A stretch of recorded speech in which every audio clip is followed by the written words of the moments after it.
जो इस virtual meeting में आए हैं और स्पेशली जो नए साथी आए हैं across the country, different location से जुड़े हैं इस वर्चुअल हॉल में, उन सब लोगों का मैं स्वागत करता हूं। मित्रों, मेरा एक छोटा सा परिचय है। मेरा नाम ओम प्रकाश यादव है और मैं बिहार की राजधानी पटना में रहता हूं। Right now I am serving government senior government official working as a joint secretary level officer in Department of Panchayati Raj, Government of Bihar, and looking after so many projects across the state. I have worked in different capacity across the state, like SDMs and Deputy Development Commissioners and Collectors and all that. In ministries also, I had been working with so many union cabinet ministers as OSD to them, ex-chief ministers, OSD to them, and different government sectors. मैं आपको ये बताकर impress नहीं करना चाह रहा हूँ, मैं सिर्फ ये बताना चाह रहा हूँ कि इसके बावजूद भी मैंने बिजनेस किया और मैं आपको ये जरूर बता सकता हूँ कि इस बिजनेस ने मुझको वो सारा कुछ दिया है जो जॉब में भी मिला। Of course I still love my job और मैं अभी भी गवर्नमेंट जॉब में हूँ and I am doing my job very passionately and very honestly also. और ये सिर्फ इसलिए कि मैं लोगों को ये बताना चाहता हूँ कि इतने बिजी शेड्यूल के बावजूद मैं अगर ये बिजनेस कर सकता हूँ तो आप भी कर सकते हो। मुझको नहीं मालूम है कि इस हॉल में कितने नए साथी हैं और कितने पुराने हैं लेकिन मैं कुछ बात आपसे करूँ इसके पहले मैं थोड़ा सा बता दूं कि मैं इस बिजनेस में इनफैक्ट बड़ी अजीब तरीके से आया। मैंने कई बार अपनी बातें रखी है और इसलिए कहता है इस बिजनेस में आप अगर आते हैं या आए हैं तो ये कदाचित ईश्वर की कृपा है, क्योंकि बगैर भगवान के आशीर्वाद के इस धरती पर, इस कायनात में जर्रा भी नहीं हिलता है। मैं तो इस बिजनेस में अपने एक साथी, एक दोस्त जो मेरे साथ पढ़ता था लेकिन समहाउ क्वालिफाई नहीं कर पाया और थोड़ा फाइनेंशियल कंडीशन उसकी अच्छी नहीं थी। मेरे सीनियर कुलीग थे जो रिटायर कर गए थे, he was suffering from very serious kidney elements और मैंने उसको मदद करने के लिए, उसने कहा कि यार तुम ज्वाइन कर लो, कुछ प्रोडक्ट्स यूज करना, उसको मदद मिल जाएगा। तो दोस्तों आप सोच लीजिए कि गॉड का क्या मास्टर प्लान था। मैंने उस व्यक्ति को मदद करने के लिए, अपने साथी को मदद करने के लिए इस बिजनेस में आया। इसलिए मैं हमेशा कहता हूँ इस बिजनेस में आप आव से, भाव से और प्रभाव से किसी तरीके से आ सकते हैं, लेकिन आप टिकेंगे अपने स्वभाव से। और अगर आप टिक गए तो इस बिजनेस में आपको कामयाब होने से कोई नहीं बचा सकता, कोई नहीं रोक सकता है। मैं एक दो बात आपसे करना चाहूंगा, स्पेशली अभी कुछ 5-7 मिनट में नए लोगों के लिए बात करूंगा और फिर कुछ लीडर्स की भी बात करूंगा। I hope I will try to wrap it up within 30-35 minutes time. मेरे पास 30-35 मिनट का समय है तरुण जी? ओके। सो दोस्तों, अगर जो नए लोग अभी जुड़े हैं, नए साथी, उनसे मैं सिर्फ एक दो बात बताऊंगा, क्योंकि इतना सिंपल है कि लोगों को बिलीव नहीं होता है कि ये बिजनेस है। क्या काम करना है, जिन्होंने आपको इनवाइट किया उनके साथ आप बैठिएगा, लेकिन बेसिकली इसमें दो ही काम करना है और वो दोनों काम, मजेदार बात यह है कि हम पहले से कर रहे हैं लेकिन दूसरे के लिए कर रहे हैं। क्या काम करना है? कुछ प्रोडक्ट्स यूज करने हैं। कितना यूज करना है? जितनी आपकी जरूरत है। कितनी जरूरत है हमको नहीं मालूम, आपके परिवार के साइज और आपके बजट पर डिपेंड करता है। और थोड़ा सा प्रमोट कर देना है प्रोडक्ट को। आप रिटेल वर्ड भी यूज कर सकते हैं। मिडिल क्लास को थोड़ा रिटेल भारी लगता है, यद्यपि हम लोग पूरा जीवन रिटेल ही करते रहते हैं। मैं भी नौकरी में अपना टाइम और अपना स्किल रिटेल कर रहा हूँ। आप जो काम कर रहे होंगे आप भी अपना रिटेल कर रहे हैं। मैं अक्सर लोगों को बात करता हूँ कि इस धरती पर अगर आप आए हैं तो कुछ न कुछ आप रिटेल कर रहे हैं, कुछ न कुछ बेचना पड़ता है दोस्तों। क्योंकि जो व्यक्ति कुछ नहीं बेच पाता है इस धरती पर, एक वक्त ऐसा आता है कि उसको अपना सम्मान बेचना पड़ता है। मेरे कहने का मतलब है कि अगर आप कुछ रिटेल नहीं कर पाए, कुछ बेच नहीं पाए, तो आपके पास अर्थ नहीं होगा, आपके पास धन, पैसा नहीं होगा। और अगर पैसा नहीं होगा तो कुछ करने के लिए आपको हाथ पसारना पड़ेगा, और हाथ पसारने का मतलब होता है सम्मान बेचना। इसलिए मैं अक्सर लोगों को बोलता हूँ या तो सामान बेच दीजिए या सम्मान बेच दीजिए, choice is yours. Of course बेचने से मेरा मतलब थैली लेके नहीं चलना है। अगर थैली लेके चलना होता तो हम कभी नहीं आते। टाटा नमक बेचते हैं, किसी ने टाटा को नमक लेकर लखनऊ के हजरतगंज में नहीं देखा है। It is a process. और एक चीज याद रखिए, selling by process is a salesman, but selling by passion is an entrepreneur, and we are entrepreneurs, we are not salesman. So this business is very simple. दो ही काम करना है, यूज करना है, थोड़ा सा प्रमोट कर देना है, और एक छोटा सा टर्नओवर क्रिएट करना है। वो टर्नओवर कितना होगा, कोई लिमिट नहीं है, कोई बंदिश नहीं है, कोई बंधेज नहीं है, कोई गोल नहीं। सेकंड, उसी के साथ एक टीम बनाना है, एक ऑर्गेनाइजेशन क्रिएट करना है। मैं टीम अक्सर नहीं बोलता हूं क्योंकि टीम कदाचित थोड़ा सा अंडरमाइन करता है। You can call it organisation, क्योंकि दुनिया में जो बड़े लोग होते हैं ऑर्गेनाइजेशन बनाते हैं, संगठन बनाते हैं। तो we create an organisation and help them to do the same. So this is the first principle of this business. That is why this business is very simple. Second thing, this business is very big. अब आपको ये लगेगा कि इतना छोटा काम, इतना simple काम है, इतना बड़ा कैसे हो जाए। एक्चुअली दुनिया की त्रासदी यही है दोस्तों कि जो सिंपल होता है वही बहुत बड़ा होता है, लेकिन वो दिखता नहीं है। जो सिंपल आदमी होता है बहुत बड़ा होता है। गांधी जी बहुत सिंपल थे, कितने बड़ा दुनिया में उनका नाम है, महात्मा कहलाए, बापू कहलाए। तो यही बिजनेस इतना बड़ा है जिसकी आप कल्पना ही नहीं कर सकते। धीरे धीरे धीरे धीरे धीरे धीरे जितना बड़ा ऑर्गेनाइजेशन आपका हो जाएगा, कदाचित अभी जो नए लोग हैं उनको यकीन नहीं होगा। मैंने 2010 में इस बिजनेस की शुरुआत की दोस्तों, और आज इतना ह्यूमंगस ऑर्गेनाइजेशन हो गया, इस देश के बाहर भी चला गया बिजनेस। 90% ऐसे लोग हमारे ऑर्गेनाइजेशन में जिनको अभी हम नहीं जानते। सो this business is very big even in terms of income. And एक चीज हमेशा मैं बताता हूँ कि ये भूल है यदि आप इसको समझते हैं कि इस बिजनेस में सिर्फ पैसा आता है। पैसा इस बिजनेस का बाय प्रोडक्ट है। सो this business is very big. कितना बिग अभी समय नहीं आपको बता सकते। मतलब आप ऐसे समझ लीजिए कि इस बिजनेस के अंदर अगर कोई डायमंड ही चला जाता है ना, तो समझ लीजिए कि वो उस बड़े बिजनेसमैन के बराबर होता है जो कम से कम 300 से 400 करोड़ 500 करोड़ रुपया लगा के कोई बिजनेस खड़ा किया होगा। It's so base. अगर आप क्राउन चले गए तो अंदाजा ही नहीं लगा सकते हैं। We are in fact contributing something to the GDP of the state and the country. So this business is very second principle. Third, this business is very scientific. इसके सिलेबस प्रिस्क्राइब्ड है मित्रों। साइंटिफिक का मतलब होता है it is based on certain principles, so you have to follow them if you want to grow, if you want to become successful, you will have to follow those principles. Scientific का मतलब होता है, आप जैसा इसको आप ऐसे समझिए, 2 हाइड्रोजन और 1 ऑक्सीजन मिलेगा तो H2O यानी पानी बन जाएगा। ये साइंस है। डॉक्टर हैं, साथी हैं, वो बताएंगे कि क्या इसके प्रिंसिपल्स हैं। And finally it takes time. चौथा प्रिंसिपल ये है कि this business is not easy. Simple है लेकिन इजी नहीं है। इजी से मेरा मतलब आप इसको ओवरनाइट कुछ नहीं है, there is not shortcut. It's a serious business endeavour which takes certain time. तो ये 4 प्रिंसिपल को आप याद रखें। मैं आज आपसे कोई ज्ञान की बात नहीं करूंगा, मैं 1-2 चीज आपके साथ शेयर करना चाहूंगा जो शायद आपको अच्छा भी लगेगा।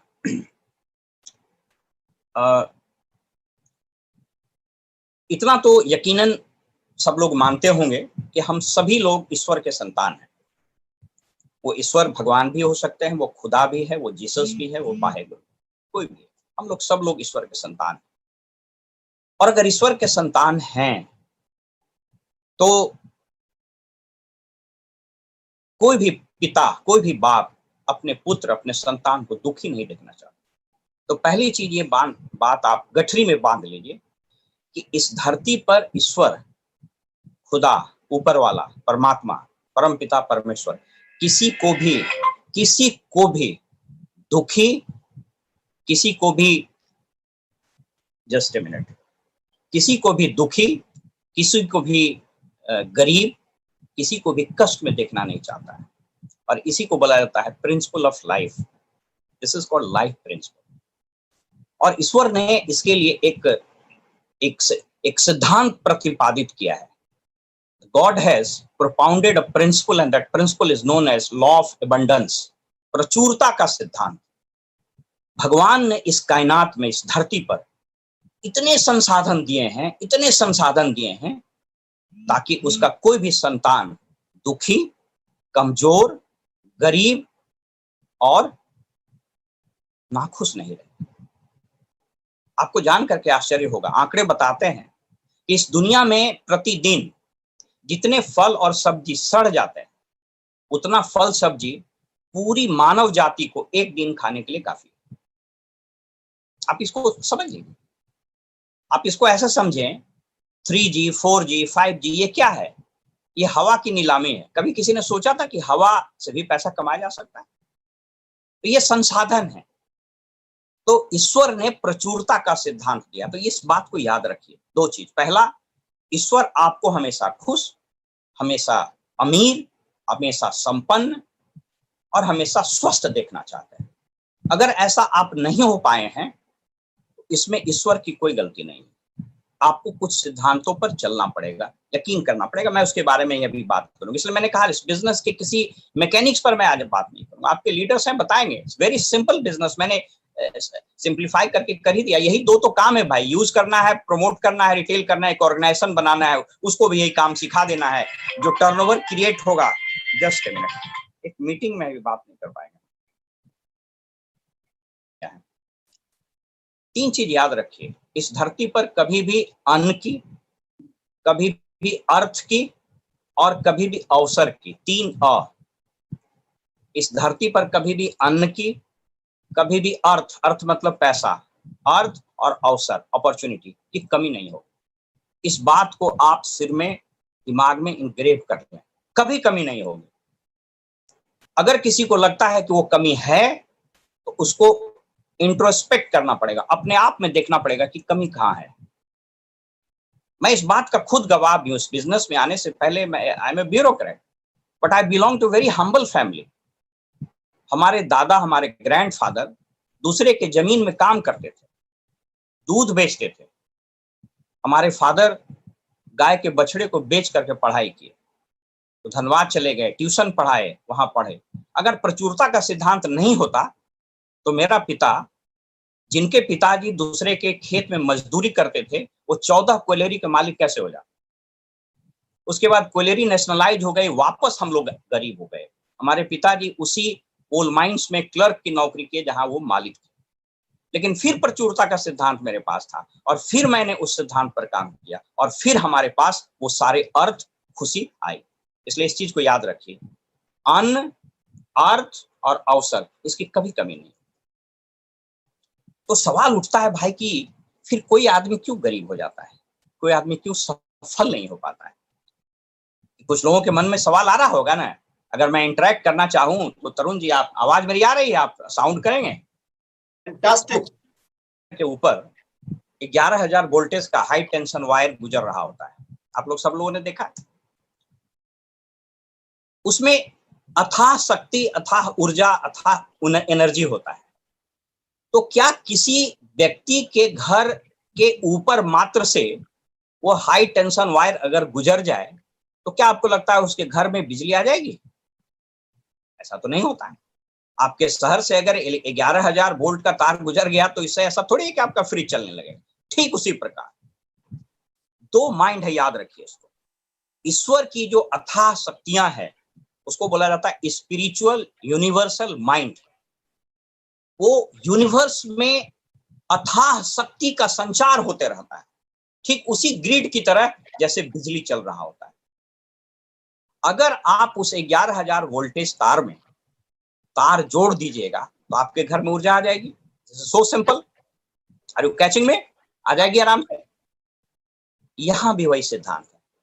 ईश्वर के उस लॉ ऑफ एबंडेंस, ईश्वर के उस अथाह शक्ति जो ब्रह्मांड में गूंज रही है, चल रही है, उससे अगर अपने मस्तिष्क को, इंडिविजुअल माइंड को अंग्रेजी में बोलते हैं connecting individual mind with the universal mind of God, आप कनेक्ट कर दीजिएगा, यहां सारी चीजें बदल जाएगी। दोस्तों सब कुछ यहां है। यहां आपको मालूम है ये जो ब्रेन है इसमें 18 बिलियन सेल्स होते हैं। सेल को न्यूरॉन बोलते हैं, जो ब्रेन में सेल्स होते हैं।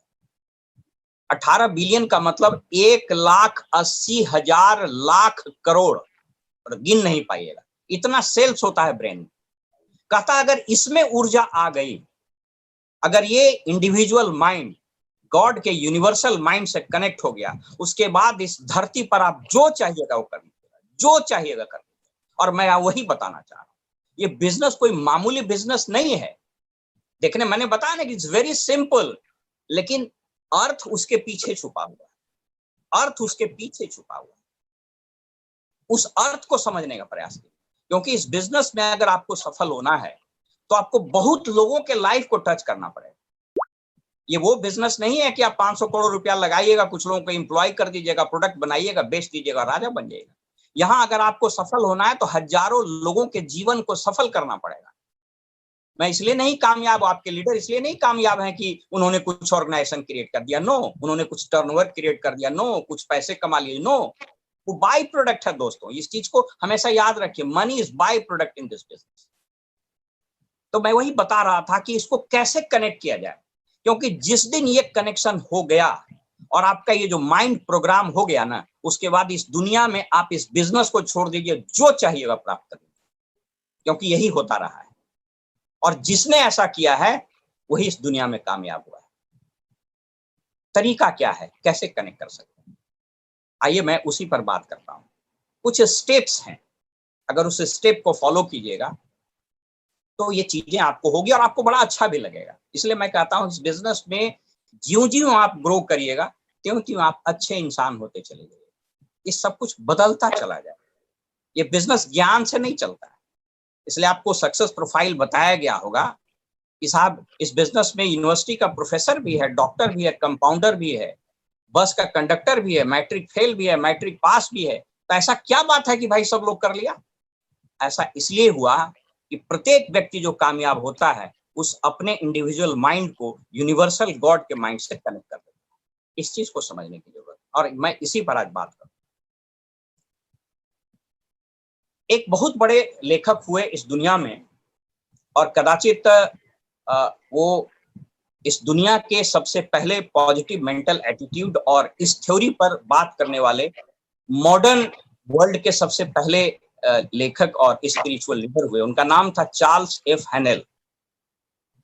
चार्ल्स एफ हैनेल ने एक किताब लिखी है, उसका नाम है मास्टर द की सिस्टम। और एक और बहुत बड़े स्पिरिचुअल लीडर हुए, उनका नाम था जोसेफ मर्फी। आप लोगों को कहीं भारी तो नहीं लग रहा है? ऐसा तो नहीं लग रहा है कि कुछ प्रवचन चलने लगा? कुछ साउंड करिएगा आप लोग। बहुत बढ़िया सर, बहुत बढ़िया। करंटली यही बुक रीड कर रहे हैं अभी। क्या बात है। और एक जोसेफ मर्फी हैं, उन्होंने ऐसे बहुत किताबें लिखी हैं, उनके बारे में आप पढ़िएगा तो you will become very excited. एक पावर ऑफ सबकॉन्शियस माइंड है और एक किताब उन्होंने लिखी है वेल्थ एंड सक्सेस। और आप राधा कृष्णन के द्वारा जो गीता पर उन्होंने कमेंट्री लिखी है उसको भी आप कभी पढ़ने का प्रयास कीजिएगा। इन चीजों को जब आप पढ़िएगा तो आपको बड़ा अच्छा लगेगा। मैं एक सिंप्लीफाई करके बता रहा हूं कि how to connect your individual mind with the god's mind. Universal mind से आप कैसे कनेक्ट कीजिएगा। मित्रों, अगर ये कनेक्शन आप करना सीख गए, आप मैट्रिक फेल हैं, आप हिंदी बोलते हैं, आप पंजाबी बोलते हैं, आपको कुछ नहीं बोलने आता है, आपको बहुत बोलने आता है, बहुत लंबे हैं, बहुत छोटे हैं, कोई फर्क नहीं पड़ता है। आप सब लोग वहां चले जाइएगा जहां आप जाना चाहते हैं। ये सिंपल फॉर्मूला है। क्या है वो प्रोसेस? सबसे पहला प्रोसेस ये है दोस्तों कि इस लाइफ प्रिंसिपल को समझना, इस पर यकीन करना पड़ेगा। और खास करके जो नए बच्चे हैं, जो यंग जनरेशन है, उसको जल्दी बिलीव नहीं होता है। कोई दिक्कत नहीं है, क्योंकि उत्साह जो होता है ना, उत्साह कभी कभी ज्ञान पर भारी पड़ जाता है। लेकिन जो बच्चे हैं वो इस चीज को जरूर समझे, क्योंकि आने वाला जो वक्त है दोस्तों वो बहुत टफ होने वाला है। ये बताने की जरूरत नहीं है कि इस कोरोना ने पूरी दुनिया में जितने कॉन्ट्राडिक्शंस थे, इंटरनल इनहेरेंट कॉन्ट्राडिक्शंस थे, उसको लाके रख दिया। ये भ्रम टूट गया कि अमेरिका सुपर पावर है, यह भ्रम टूट गया कि उसकी अर्थव्यवस्था सर्वश्रेष्ठ है, यह भ्रम टूट गया कि यूरोप इनविंसिबल है। सब भ्रम टूट गए। यह भी भ्रम टूट गया कि फलाना आदमी बहुत बड़ा इंडस्ट्रियलिस्ट था, 100 करोड़ का आदमी था। ये सारे भ्रम टूट गए। एक भ्रम नहीं टूटा और वो था, अगर ये मजबूत है आपका आपका आपका ये इंटरनल माइंड मजबूत है, तो आपको दुनिया की कोई ताकत नहीं हरा सकती। क्योंकि कहते हैं कि there is always an opportunity behind any adversity. आप अगर पढ़ेंगे, आपको पता है कि जो सबसे पहला लॉकडाउन हुआ था जब इंग्लैंड में ग्रेट प्लेग फैला था, और वहां भी first that was the first 1649 या 1656 एग्जैक्टली डेट याद नहीं, हमारा एक वीडियो भी होगा यूट्यूब में। तो पहला लॉकडाउन हुआ। अब देखिए कैसे कोई चुनौती अवसर में तब्दील हो जाता। तो कैम्ब्रिज यूनिवर्सिटी में न्यूटन पढ़ रहे थे, जब लॉकडाउन हुआ तो यूनिवर्सिटी ने कहा कि साहब अपना घर जाइए आप, जैसे यहाँ कह देता है। तो Newton was forced to leave the hostel and he was forced to go to his native place. वो अपने गांव चला गया, और अपने गांव में वो फल के पेड़ के नीचे खेतों में काम करते थे। और एक दिन ऐसी सोच रहे थे, कुछ सोचते सोचते एक फल गिरा, और अचानक उनके दिमाग में बात आई और लॉ ऑफ ग्रेविटेशन की खोज हो गई। अब आप सोच के देखिए कि एक लॉकडाउन ने एक न्यूटन पैदा कर दिया, तो यह कोरोना वायरस आपके परिवार में एक डायमंड और एक क्राउन पैदा कर सकता है कि नहीं कर सकता? ये सोचने, ये हो सकता है। You all of you, each one of you can go crown. ये समझना है, यह चुनौती आपके लिए उसी अवसर के रूप में आया। क्या स्टेप है सुन लीजिए, 4 स्टेप है इसका। इसको रिलीजियसली समझिएगा, खास करके थोड़े जो यंग बच्चे हैं बेटा, अगर तुम लोग सुन रहे हो, और कोई मैं बोस्ट नहीं कर रहा हूं, जहां पढ़ के तुम जाना चाह रहे हो हम ऑलरेडी हैं। बिहार सरकार का 20,000 करोड़ रुपया मेरे हाथ से चेक से दस्तखत होकर साइन होता है।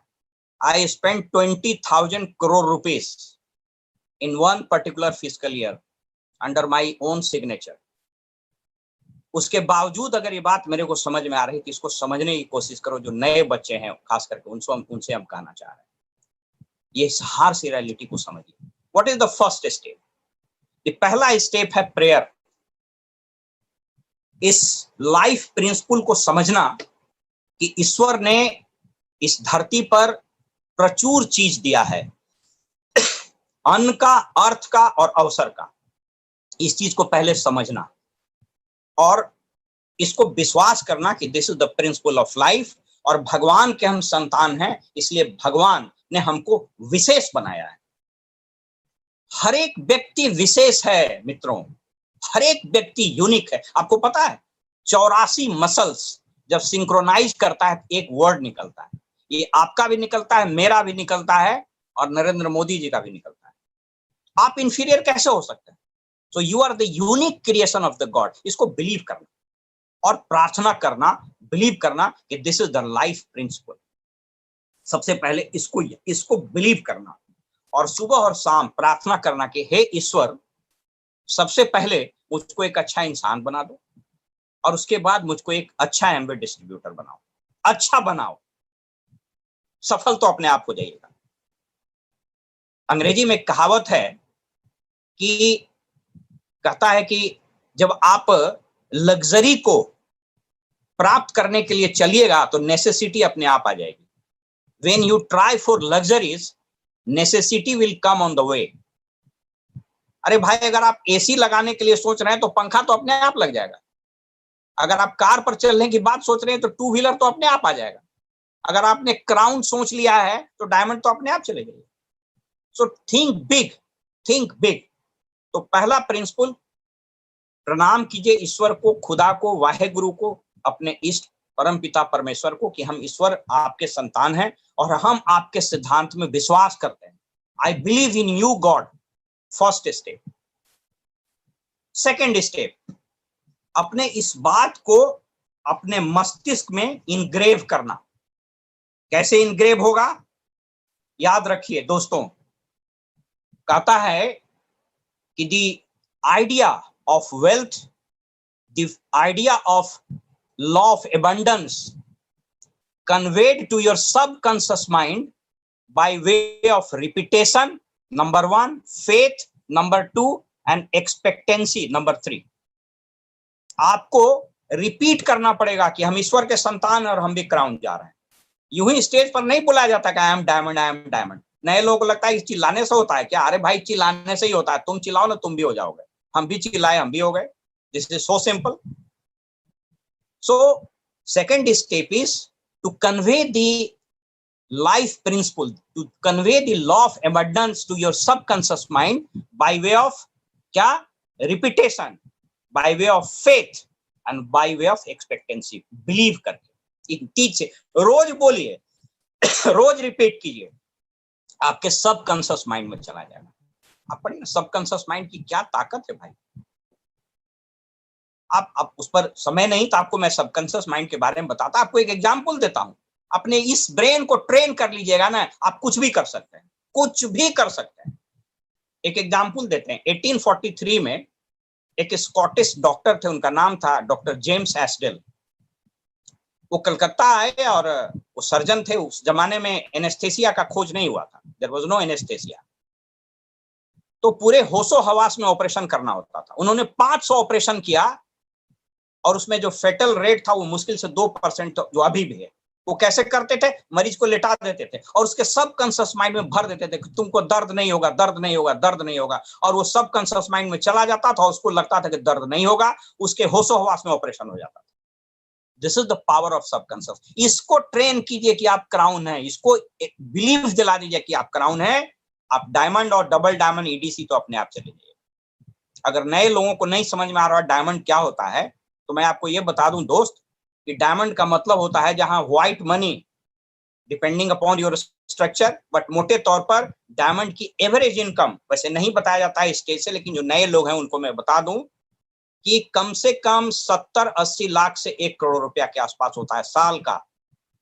आप सोच के देखिए ना, किसी भी प्राइवेट सेक्टर, किसी भी गवर्नमेंट, अरे हम तो सरकार के बड़े ओहदे पर हैं, मेरी जो सैलरी है और हमारी लगभग 25-26 साल की नौकरी हो गई, 26 साल की पूरी सैलरी हमने ईमानदारी से नौकरी की, उसका 20 गुना ज्यादा पैसा तो हमको पिछले 5 साल में आ गया। सो this is the power of this business. तो इसको कन्वे करना पड़ेगा। This is the second step. What is the third step? Third step क्या है?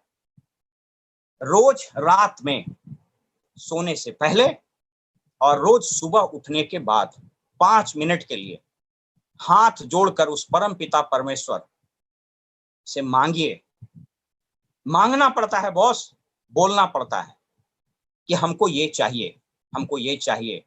और कभी भी मांगिए ना तो कभी भी संकीर्ण मानसिकता से नहीं मांगिए कि हमको मिल जाए, उसको नहीं मिले। Never do that. वो उस भाव से नहीं करना है। वसुधैव कुटुंबकम, सबको मिले, सब लोग सफल हो जाए और हम भी सफल हो जाए, सब लोग डायमंड जाए, हम भी डायमंड। ये बोलना पड़ेगा आपको। ऐसा नहीं बोलना है कि हम चले जाए वो नहीं जाए, तो ऐसा नहीं चलेगा। सो this is the third step. And what is the fourth step? The fourth stage ये है कि मनुष्य तो मनुष्य है भाई, नेगेटिव थॉट्स तो आएगा ही। आपको मालूम है 18 साल के उम्र होते होते एक व्यक्ति, एक बच्चा 1,80,000 बार नो सुन चुका होता है। उसका जन्म ही नो से होता है। जैसे ही खड़ा हुआ, चलने लगा, उसकी मम्मी बोली ना ना ना ना ना बेटा उधर मत जाओ, गिर जाओगे, ना बेटा इसको मत छुओ, ये मत करो, मत करो, ना ना ना ना ना ना, no no no. 1,80,000 times no he has already heard before he reaches and attains the age of 18। जब वो व्यस्क होता है तब तक चला जाता है। तो ये निगेटिव थॉट जो आपके मन में जैसी आए कि लगता है हमसे नहीं होगा क्या, लगता है बिजनेस नहीं होगा क्या, लगता है हम नहीं जाएंगे क्या, तुरंत उसको रिवर्स कर दीजिए, नहीं को हटा दीजिए। लगता है हम चले जाएंगे, लगता है हम कर लेंगे, लगता है हम हो जाएंगे, लगता है हम हमारे नीचे बहुत लोग ज्वाइन करेंगे, लगता है मेरा प्लान आज बहुत अच्छा होगा, लगता है बहुत सारे लोग ज्वाइन करेंगे, लगता है सब लोग डायमंड जाएंगे। ये चौथा स्टेप है दोस्तों। ये 4 स्टेप आपके पूरे सबकॉन्शियस माइंड की रिप्रोग्रामिंग कर देगा। आप यकीन मानिए यही सत्य है और कोई बहुत बड़ी बात इसमें है नहीं। बस फटाफट आप टीम बनाना शुरू कर दीजिएगा और चीजें बदलती चली जाएगी। मैं एक चीज जस्ट आपके साथ शेयर करके अपनी बात खत्म कर दूं। आई होप कि समय भी हमारा हो गया। जैसा कि मैंने बताया कि सिर्फ एक सबसे इंपॉर्टेंट काम क्या है, यूज करना है, प्रमोट करना है, ऑर्गेनाइजेशन बनाना है। उसी को हम लोग बोलते हैं टीम बनाना। टीम बनाने में कुछ चीजों का ध्यान देना चाहिए। जो लीडर हैं वो भी सुन रहे हैं, कुछ नए साथी हैं वो भी समझ जाएंगे, कोई फिजिक्स केमिस्ट्री तो है नहीं। रिच डिवॉस ने एक किताब लिखी है, उस किताब का नाम है कंपैशनेट कैपिटलिज्म। बहुत लोग सोचते हैं, अभी भी जब आप गूगल में जाइएगा और कंपैशनेट कैपिटलिज्म लिखिएगा तो आपको आ जाएगा बिल गेट्स के बारे में। But the fact of the matter is that the word compassionate capitalism has been coined by none other than the rich DeVos himself, जो एमवे के फाउंडर हैं। वो कहते हैं, एक शब्द याद रखिएगा, एक line, he says don't use this business, don't use people for building your business, use this business for building people। लोगों का उपयोग इस बिजनेस के लिए कदापि मत कीजिए, बल्कि इस बिजनेस का उपयोग लोगों को बिल्ड करने में कीजिए। याद रखिएगा, it is a people centric business. ठीक है, ये बात अलग है कि टर्नओवर होगा तो पैसा होगा, but it is the people who will move the product, it is not the product which will move the people. हमेशा याद रखिए। 4 P, there are 4 P's are important in building the team. 4 P को याद रखिएगा, आप कभी धोखा नहीं खाएंगे। The first P is people. ये लोगों का बिजनेस है, तो आपको क्या सीखना पड़ेगा? आपको सीखना पड़ेगा पीपल स्किल। आप जिस नौकरी में हैं, जिस प्रोफेशन में हैं, जिस तरह का काम इसके पहले कर रहे हैं, उसके अपने तरीके, लेकिन ये पीपल सेंट्रिक बिजनेस है बॉस, और आपको पीपल स्किल, सॉरी छूने से, सॉरी, सो पीपल स्किल थोड़ा सीखना है। उस पर बहुत हम बात नहीं करेंगे, आप लेस गेबलिन को पढ़ सकते हैं, बट कॉमन सेंस हमेशा अप्लाई कीजिए। Common sense, people skill, choose right people. First P is people for building your team. What is the second P? The second P is called process, sorry, personality. The second P is personality, उसके बाद process है, personality. इसका मतलब क्या है? लोगों को लाइए और उसके पर्सनालिटी को मूर्तिकार की तरह तराशिए। याद रखिए कि जिस रूप में आप इस बिजनेस में आए हैं,